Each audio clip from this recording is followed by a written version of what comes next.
கரூரில் விஜய் பிரச்சாரத்தில் நேரிட்ட கூட்ட நெரிசலை அரசியலாக்க வேண்டாம் என முன்னாள் அமைச்சரும் கரூர் சட்டமன்ற உறுப்பினருமான செந்தில் பாலாஜி தெரிவித்துள்ளார். 41 பேர் உயிரிழந்த இந்த சம்பவத்தில் ஆளும் திமுகவினர் மின்சாரத்தை துண்டித்து கூட்ட நெரிசலை ஏற்படுத்தியதாக தவிகவினர் குற்றம் சாட்டியிருந்தனர். இந்த நிலையில் செய்தியாளர்களை சந்தித்த முன்னாள் அமைச்சரும் கரூர் சட்டமன்ற உறுப்பினருமான செந்தில் பாலாஜி வீடியோ ஆதாரங்களுடன் விளக்கம் அளித்தார்.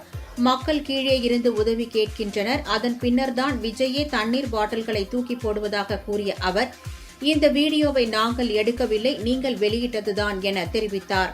பொதுவாக அரசியல் கூட்டம் நடத்தும் தலைவர்கள் சீட்டின் முன்பகுதியில் இருப்பார்கள் அல்லது வாகனத்தின் மேல் பகுதியில் இருப்பார்கள் என்றும், ஆனால் தவிக தலைவர் விஜய் வாகனத்தின் உள்ளேதான் இருப்பதை வீடியோவில் பார்த்திருப்பீர்கள் என்று கூறினார்.